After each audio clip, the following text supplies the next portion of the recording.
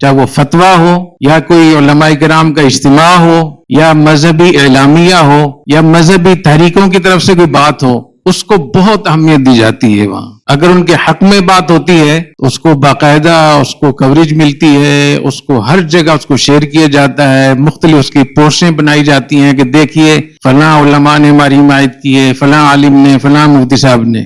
اور اگر ان کے خلاف بات چلی جائے افغانستان کے طالبان کے خلاف تو کابل میں اور قندھار میں زلزلہ آ جاتا ہے. کابل قندھار ہل رہا ہوتا ہے، بہت سخت پریشان ہوتے ہیں. اس کے لیے وہ پوری کوشش کرتے ہیں. ان کا یہ خیال ہے کہ ہمارے پاس جتنے بھی کارکن ہیں، جتنے بھی جنگجو ہیں، لڑنے والے لوگ ہیں، وہ تو سارے مذہب کی بنیاد پہ ہیں. اگر علماء اکٹھے ہو کر کوئی فتویٰ دیتے ہیں ہمارے خلاف یا ہم پہ کوئی نصیحت کرتے ہیں کہ آپ غلط کام کر رہے ہیں تو ان کو یہ اندیشہ ہے کہ ہماری بنیاد ختم ہو جائے گی. اس 4 چیزیں میں تھوڑا بتا دوں افغانستان کی جو طالبان کی حکومت ہے اس کے حوالے سے. ایک تو ایک مذہبی حکومت ہے اور مذہب کے عنوان سے کوئی بھی بات ہوگی تو اس کو وہ بہت اہمیت دیں گے، چاہے وہ نصیحت ہو، چاہے وہ حمایت ہو، چاہے وہ تنبیہ ہو، اس کی بڑی اہمیت ہوتی ہے ان کے ہاں. دوسری بات یہ کہ گڈ طالبان اور بیڈ طالبان کی جو پہلے تقسیم تھی اب وہ ختم ہو گئی ہے.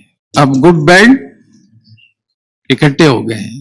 اس لیے جب ٹی ٹی پی کے خلاف کوئی یہاں سے فتویٰ جاری ہوتا ہے تو افغان طالبان اس کو اپنے خلاف سمجھتے ہیں، اس لیے وہ فوراً اس کے اقدام کرتے ہیں، پورا اس کے خلاف بولتے ہیں. تیسری بات یہ کہ ٹی ٹی پی اور بی ایل اے دونوں کو انہوں نے متحد کر دیا ہے. اس تشکیل میں بتاؤں گا کہ بلوچستان کی تشکیل میں جو ٹی ٹی پی کی تشکیل ہے اس تشکیل میں ایک بہت بڑا آدمی بی ایل اے کا ہے جو نہ عالم ہے نہ طالب ہے، بالکل ان پڑھ ہے، لیکن ہے وہ خاص ان کا، اور وہی بی ایل اے کے لیے ساری چیزیں لے کر آتا ہے. چوتھی بات یہ کہ جیسے میں نے پہلے بتایا کہ جتنے بھی لوگ لڑ رہے ہیں ٹی ٹی پی میں یا تو اس میں جو قیادت ہے ان کی، اس میں تو ایسے لوگ ہیں جو پیسے کے لیے اور تعلقات ہیں ان کے انڈیا سے دوسری جگہوں سے، لیکن جو لڑنے والے لوگ ہیں جو جانیں دے رہے ہیں وہ ایک مذہب کے لیے، جہاد کے نام پہ، شریعت کے نام پہ جیسے ان کو بتایا جاتا ہے. اس لیے ان کی بہت بڑی مجبوری ہے کہ مذہبی لوگ اگر کوئی فتویٰ دیں گے ان کے خلاف تو ظاہر ہے جب کسی بھی عسکری تنظیم کے بعد لڑنے والے ہی نہیں رہیں گے یا وہ شک میں مبتلا ہو جائیں گے تو جنگ کیسے کریں. اسی میں آپ دیکھ رہے ہوں گے کہ پچھلے رمضان سے جو میری گفتگو ہو رہی ہے وہ میں نے مختلف طریقوں سے اس کی کوشش کی ہے بتانے کی کہ یہ جو پاکستان میں جنگ ہو رہی ہے یہ براہ راست افغان طالبان اس جنگ کی قیادت کر رہے ہیں. یہ سنا ہے نا آپ لوگوں نے مجھ سے، اور یہ جو میری گفتگو ہوتی ہے اس کو سارے لوگ سنتے ہیں، دیکھتے ہیں، موافقین بھی اور مخالفین بھی، اور بڑی سطح پہ اس کو دیکھا جاتا ہے، سنا جاتا ہے. ایک وزیر نے مجھے بتایا افغانستان میں کہ وہاں میٹنگ ہو رہی تھی، میٹنگ میں انہوں نے یہ بات کی کہ پورا پاکستان اور وہاں کا میڈیا اور وہاں کی حکومت، فوجی بولتے ہیں ہمیں کچھ اثر نہیں ہوتا، جب استاد صاحب بولتے ہیں تو پورا افغانستان ہل رہا ہوتا ہے. ان کو میرے بارے میں پتا ہے کہ میں نے وہاں خون دیا ہے، میرے 2 بھائی وہاں شہید ہوئے ہیں. ان کو معلوم ہے کہ خون ایسے کوئی نہیں دے سکتا اکثر کسی کے کہنے پر. وہ پریشان ہوتے ہیں میری باتوں سے. تو میں نے مسلسل اس بات کو زور دیا ہے یہاں کے میڈیا والوں کو، علماء کرام، مشائخ، طلباء،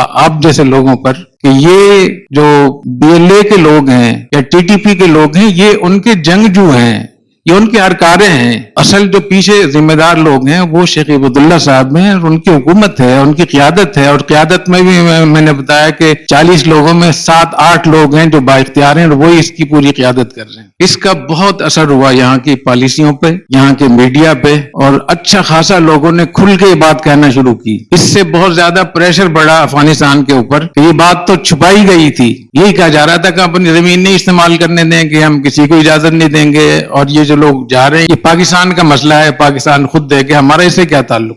لیکن جب پاکستان کے میڈیا میں اور پاکستان کی پالیسی میں اس بات کو اہمیت آنے لگی اور میڈیا بھی بولنے لگا، اور خاص طور پہ آپ نے جو آئی ایس پی آر کے جو ڈی جی ہیں ان کی گفتگو بھی آپ لوگوں نے سنی، تو اس کی وجہ سے افغانستان پہ بہت زیادہ پریشر بڑھا. پھر انہوں نے یہ مشورہ کیا کہ اس پریشر کو کیسے وہ کیا جائے. تو اس زمین میں پھر جہاں اور بہت سارے فیصلے ہو رہے تھے کہ انڈیا کے ساتھ ہمارے اچھے تعلقات ہوں، انڈیا کے ساتھ ہمارے معاہدے ہوں، انڈیا کے ساتھ ہماری تجارت ہو، معیشت ہو، تعلیم ہو، بہت ساری چیزیں، اسی میں یہ بھی ہوا کہ افغان وزیر خارجہ کو ہندوستان بھیجا جائے. ہندوستان کی حکومت سے جو ہمارے مراسم قائم ہوں گے وہ تو ہوں گے، لیکن خاص طور پہ دارالعلوم دیوبند ان کو بھیجا جائے، کیونکہ پاکستان کی جتنی بھی خانقاہیں ہیں، مدارس ہیں، علماء کرام ہیں، طلبہ ہیں، مذہبی جماعتوں کے لوگ ہیں، ان کی قیادت ہے، عسکری تنظیموں کے کارکن ہیں، یہ سارے دیوبندی لوگ ہیں جن کا تعلق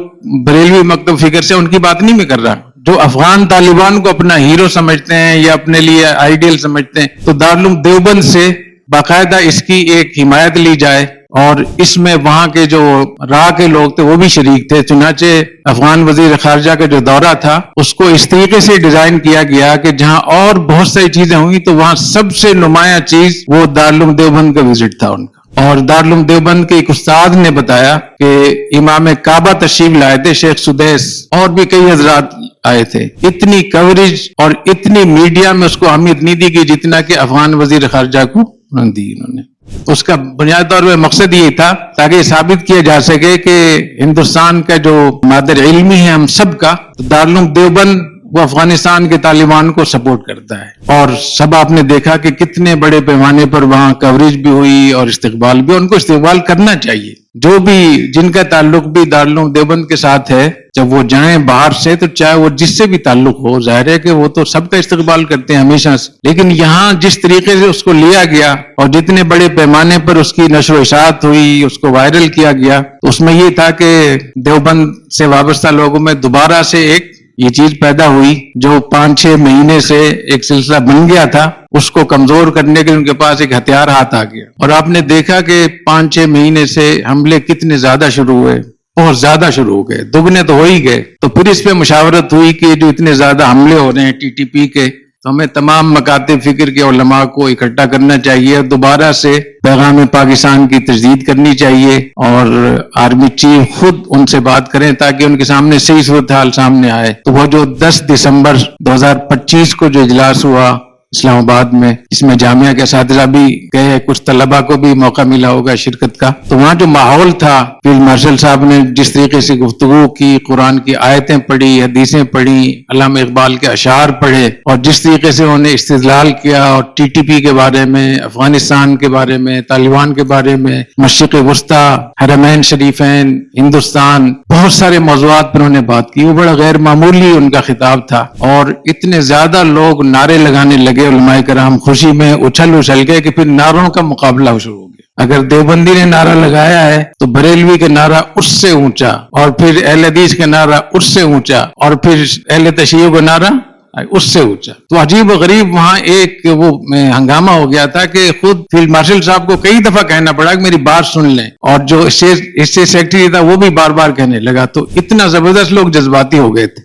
اور اس کو پھر کوریج بھی ملی۔ اس اجلاس کو، کانفرنس کو، جو کنونشن ہوا تھا علماء مشائخ کانفرنس کا، اس کو بہت بڑے پیمانے پہ کوریج ملی۔ جب اس کی کوریج ملی تو وہاں پھر اس پہ بات چیت ہوئی کہ ہمیں پھر اس پہ کچھ کرنا چاہیے۔ تو اگلے دن ہی انہوں نے 11، اگرچہ اس میں لکھا 10 دسمبر ہے، لیکن 11 دسمبر کی شام کو وہاں سے اعلامیہ جاری ہوتا ہے۔ اس اعلامیہ میں انہوں نے یہ کہا کہ 1000 علماء نے یہ کہا ہے، اس کے 2-3 ورژن انہوں نے کیے۔ جو اردو میں تھا اس کا تو عنوان انہوں نے وہ لے لیا کہ ہم اپنی سرزمین کو کسی خلاف نہیں استعمال ہونے دیں گے، امیر المومنین نے کہا ہے کہ بغیر امیر کی اجازت کے کہیں جنگ کرنا جائز نہیں ہے۔ لیکن جو پشتو اور فارسی کا جو اس کا وہ تھا اعلامیہ تھا، اس کے اعلامیہ کے جو عنوان تھا، عنوان میں بھی افغانستان کا دفاع فرض ہے، ابتدائیے میں بھی یہی لکھا انہوں نے، اور جو پہلی شق تھی اس میں یہ لکھا کہ افغانستان کی حکومت بڑی قربانیوں سے ملی ہے، لہذا تمام علماء پر اور تمام عوام پر ان کی اطاعت کرنا، سموتا کرنا، ان کے ساتھ کھڑا ہونا یہ فرض ہے۔ تو اس میں انہوں نے یہ پیغام دیا کہ جو کچھ افغانستان کی امارت اسلامیہ کر رہی ہے وہ شریعت کے مطابق ہے، اور علماء اور عوام کو، سب لوگوں کو اپنی امارت کے ساتھ، اپنی حکومت کے ساتھ کھڑا ہونا چاہیے۔ اور اس کا مطلب یہ کہ افغانستان کی امارت اسلامیہ جو بی ایل اے کو سپورٹ کر رہی ہے، ٹی ٹی پی کو سپورٹ کر رہی ہے، یہ بھی شریعت کے مطابق۔ دوسری شق تھی اس کی، اس میں انہوں نے یہ لکھا کہ اگر کوئی ملک، ظاہر ہے کہ یہ بات بہت شہرت اختیار کر گئی تھی کہ پاکستان کچھ کارروائی کرے گا، مسلسل حملے ہو رہے ہیں چھاونیوں پہ، یونٹوں پہ، اور بنوں میں، اور فلاں فلاں، تو اس کے سدباب کے لیے انہوں نے کہا کہ اگر کوئی ملک افغانستان پہ تجاوز کرتا ہے، حملہ کرتا ہے، تو اس کے خلاف لڑنا وہ جہاد ہوگا اور یہ فرض عین ہوگا۔ اصل بنیادی چیزیں شروع میں 4 تھی: عنوان، اس کا ابتدائیہ، شق نمبر 1 اور شق نمبر 2۔ باقی تیسری چوتھی شق میں وہی بات تھی کہ ہم نے دنیا سے معاہدہ کیا ہوا ہے، زمین استعمال نہیں ہم کرنے دیں گے۔ تو بنیادی طور پہ یہ اجلاس پاکستان کے خلاف ہوا تھا، لیکن اس میں اردو میں انہوں نے وہ 2-3 چیزیں ہائی لائٹ کر کے، اور یہاں پھر لوگوں نے کہا کہ ماشاءاللہ وہاں کے علماء نے فتویٰ دیا ہے۔ 10 دسمبر کو اسلام آباد میں مشائخ کانفرنس ہوتی ہے، اور 11 دسمبر کو، اور پھر وہ 11 دسمبر کو بھی ہوئی، 12 دسمبر جو کابل میں تھی، 11، 12، 13، 3 یا 4 دن تک وہ جاری رہی۔ اعلامیہ دوسرے دن ہی آ گیا تھا۔ اس کے بعد پھر 24 دسمبر کو یہ اجلاس ہوا کراچی کا۔ تو جیسے پہلے آپس میں جو جتنے بھی وزٹ ہوئے تھے، جو اجتماعات ہوئے تھے GHQ میں، کابل میں، الاتحاد العالمی، پھر مولانا فضل الرحمان صاحب کا وزٹ ہوا، جیسے ان کا آپس میں تعلق تھا، یہ جو کراچی کا اجلاس تھا اس کا بھی اس سے تعلق ہوگا ضرور، اور میرے پاس اس کی اطلاعات بھی ہیں۔ یہی وجہ ہے کہ اس اجلاس میں عنوان تو یہ قائم کیا گیا تھا تحفظ دینی مدارس، یا جو غیر اسلامی قانون سازی ہوئی ہے اس کے بارے میں، وہ اچھی بات ہے، اس کو ہمیشہ کرنا چاہیے، لیکن اس میں 3 جو بیانات ہوئے، ان 3 بیانات کو ہی پوری اس کانفرنس کا خلاصہ سمجھا گیا۔ ایک مولانا منظور مینگل صاحب کا بیان، جو انہوں نے یہ کہا کہ بلوچستان میں جو جنگ ہو رہی ہے تو وہاں کے لوگ اپنے مال اور عزت کے دفاع میں جنگ کر رہے ہیں، اور یہ حدیث پڑھی مسلم شریف کے: من قتل دون مالی فهو شہید ومن قتل دون عرضی فهو شہید۔ اور عرض کے بارے میں انہوں نے بتایا کہ وہاں گھر میں اکیلی عورت ہوتی ہے، اس کو اٹھا کر لے جاتے ہیں، تو یہ عزت پہ حملہ ہوا۔ اور وہاں کے جو بلوچستان کے وسائل ہیں وہی مسائل ہیں، یعنی لوگ اپنے وسائل کا دفاع کر رہے ہیں، لہذا وہ شہید ہیں۔ اس کے ساتھ انہوں نے کہا کہ یہ کون ہے جو لوگوں کو خارجی ہونے کے فتوے دے رہے ہیں کہ یہ خوارج ہیں۔ اس کا انہوں نے مذاق بھی اڑایا، غلط بھی قرار دیا۔ تو اس کا مطلب یہ کہ TTP کے لوگ بھی خوارج نہیں ہیں، اور BLA کے لوگ بھی باغی نہیں، بلکہ وہ شہید ہیں۔ اور ان کے اس کلپ کو نہ صرف یہ کہ BLA کے گروپوں میں اور TTP گروپ، بلکہ افغانستان کے طالبان نے افغانستان کے جو حکومتی واٹس ایپ گروپ تھے اس میں بھی بہت زیادہ چلایا گیا، اور سوشل میڈیا میں بہت زیادہ وائرل کیا گیا۔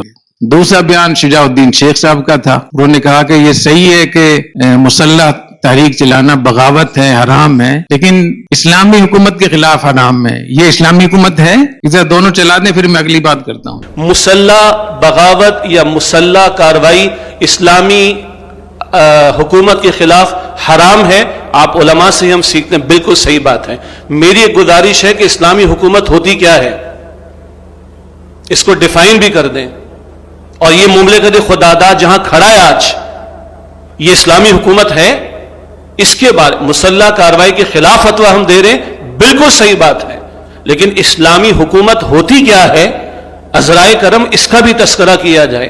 آخر پنجاب کے اندر انڈیا کی مداخلت نہیں ہے، سندھ میں نہیں ہے، خیبر پختون میں اور بلوچستان میں آپ کچھ بھی کر لیں، بخدا مغرب کی نماز کے بعد کوئٹہ کوئی مولوی چل کر کے مجھے دکھا دے، مغرب کے بعد۔